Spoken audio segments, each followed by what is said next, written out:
আসসালামু আলাইকুম everyone, welcome to my another video. কেমন আছেন আপনারা সবাই? আশা করি আপনারা সবাই অনেক ভালো আছেন। আমরা আলহামদুলিল্লাহ ভালো আছি। তো চলে আসলাম নতুন একটা ভিডিও নিয়ে আপনাদের সামনে। তো আজ আমি দেখাবো আমি যে ওয়ালটনের ওয়াশিং মেশিনটা কিনেছিলাম, সেই ওয়াশিং মেশিনটা আমি কিভাবে কাপড় ধুই এবং আপনাদের সাথে মোটামুটি আমি সব কিছু আজকে শেয়ার করব। আশা করি ভিডিওটা ভালো লাগবে। ভালো লাগলে লাইক, কমেন্টস এবং শেয়ার করতে ভুলবেন না।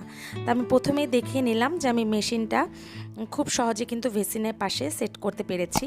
তো আমি প্রথমে যেটা করব সেটা হচ্ছে আমি এই যে পানির লাইনটা দিয়ে কলটা ছেড়ে দিলাম এবং এই যে দেখেন পানি পড়ছে। তো আমি মিডিয়াম করে পানিটা ভরে নিব। তো আজকে আমি বাসার কাঁথা, টাওয়েল মোটামুটি অনেক কিছু ধুয়ে নিব। তো প্রথমে আমি এখানে দিয়ে দিচ্ছি আমি যে চামচটা দেখালাম, এই চামচ দিয়ে 3 চামচ ডিটারজেন্ট। যাদের পাশে ম্যানুয়াল ওয়াশিং মেশিন আছে তারা তো জানেন এটা কিভাবে ইউজ করতে হবে। আমার ভিডিওটা শুধু তাদের জন্য যারা ওয়াশিং মেশিন কিনতে চাচ্ছেন বা কীভাবে ব্যবহার করতে হয় জানেন না, শুধু তাদের জন্যই। তো পানিটা লেভেল আমি যখন পানিতে ডিটারজেন্ট দিয়ে দিলাম, তো এবার আমি একটু 2 সেকেন্ডের জন্য টাইমারটা দিয়ে দিলাম। এতে করে ডিটারজেন্টটা খুব ভালোভাবে কিন্তু পানির সাথে গুলে যাবে। দেখেন আমি কিন্তু হাতের স্পর্শ ছাড়াই সামান্য একটু টাইম সিলেক্ট করে দিয়ে আমি ডিটারজেন্টটা গুলে নিলাম। যখন এরকম ফ্যানা উঠে গিয়েছে তখন এর ভেতরে আমি কাপড় দিয়ে দিচ্ছি। তো আমি 2টা টাওয়েল দিয়ে দিলাম আর এখানে কাঁথা দিয়ে দিলাম। আমি মোটামুটি অনেকগুলো কাপড়ই এখানে দিয়েছি, তাই আমি সিলেক্ট করব নরমালে। আর যারা খুব লাইট কাপড় দিবেন তারা আপনারা সফটে দিয়ে ওয়াশ করতে পারেন। তো কাপড়টা আমি ডিটারজেন্টের সাথে একটু ভালো করে ভিজিয়ে দিলাম। তো এবার আমি টাইমারটা সিলেক্ট করে নিব।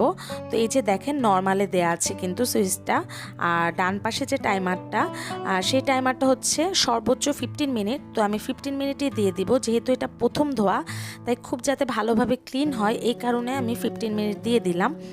তো আমি 15 মিনিটের জন্য এটাকে রেখে দেব এবং এটা নিজে নিজে ওয়াশ হতে থাকবে আর আমার কিছুই করা লাগবে না।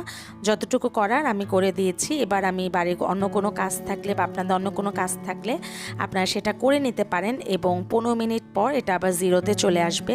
তো ফিরে আসছি 15 মিনিট পরে। 15 মিনিট পর দেখেন আবার কিন্তু টাইমটা জিরোতে চলে এসেছে। তো এবার আমি যেটা করব সেটা হচ্ছে আমি ড্রেনে দিয়ে দেবো সুইচটা, তাহলে যে পানিটা আছে সেটা নেমে যাবে এবং ফেনা পানিটা এবং ময়লা যে পানিটা সেটা ড্রেন মানে পিছনে যে পাইপটা থাকে সেটা দিয়ে পানিটা চলে যাবে। তো চলে যাবার পর এবার আমি যেটা করব সেটা হচ্ছে সেকেন্ড ওয়াশটা আমি করব। তার জন্য আমি আবার নরমালে দিয়ে দিলাম এবং আমি পানিটাও এবার ভরে নেব। পানিটা হচ্ছে আমি কাপড় যতটুকু ততটুকু পানি দিচ্ছি। আর যেহেতু ওয়াশিং মেশিনে অনেক পানি লাগে তাই চেষ্টা করবেন 2-3 দিনের একটু বেশি কাপড় হলে তখন ওয়াশ করার জন্য। তারপর আমি এবার টাইমারটা সিলেক্ট করে দিব। তো এবার আমি যেটা করব, যেহেতু এটা সেকেন্ড ওয়াশ তাই আমি এবার 9 মিনিট সিলেক্ট করে দিচ্ছি এবং 9 মিনিট এর জন্য ওয়াশিং মেশিনটা আমি আবার ছেড়ে দিচ্ছি। তো আমি আবার ফিরে আসছি 9 মিনিট পর।